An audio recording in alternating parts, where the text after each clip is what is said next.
জিন-ফিলিপ মাতেতার প্রথম দিকের হেডারই ফ্রান্সের পক্ষে যথেষ্ট ছিল আর্জেন্টিনাকে 1-0 গোলে হারিয়ে প্যারিস অলিম্পিকে সেমিফাইনালে পৌঁছানোর জন্য, যেখানে ফাইনাল বাঁশি বাজানোর পরপরই খেলোয়াড়দের মধ্যে লড়াই শুরু হয়।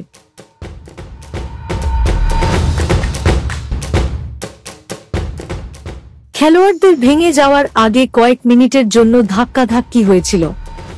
ফ্রান্সের কিছু খেলোয়াড় কিছুক্ষণ পরে সুড়ঙ্গে ছুটতে দেখা গেল। আর্জেন্টিনাকে কঠিন সময় দিয়েছে বোর্দো জনতা। প্রথম কয়েকজন আর্জেন্টিনার খেলোয়াড় কিকঅফের প্রায় 1 ঘন্টা আগে বুয়িং করতে এসেছিলেন। স্টেডিয়ামের মিউজিক সিস্টেম তখন অনেকটাই ঝাঁকুনিতে ডুবে যায়।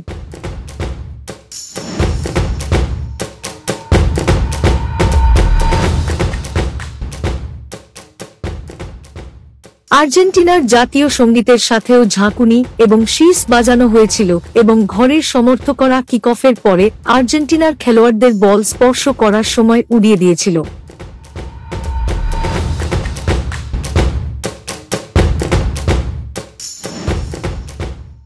একটি বর্ণবাদ কেলেঙ্কারি উত্তেজনা বাড়িয়ে তুলেছে।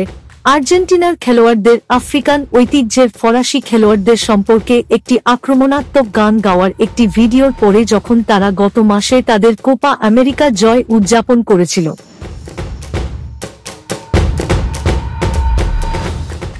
21 জন সামরিক কর্মী ছাড়াও 400-টিরও বেশি পুলিশ এবং জেন্ডারমেরি অফিসারকে ম্যাচের জন্য মোতায়েন করা হয়েছিল এবং নিরাপত্তা বাহিনী অনুষ্ঠানটিকে নিরাপদ করতে সাহায্য করার জন্য ড্রোন ব্যবহার করেছিল।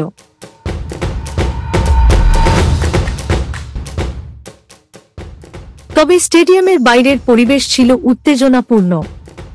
উভয় দেশের ভক্তরা কোনো শত্রুতার চিহ্ন ছাড়াই একে অপরের সাথে মিশেছে। কারো কারো হাতে আর্জেন্টিনার পতাকা বা জার্সি রয়েছে যার পেছনে লিওনেল মেসির নাম।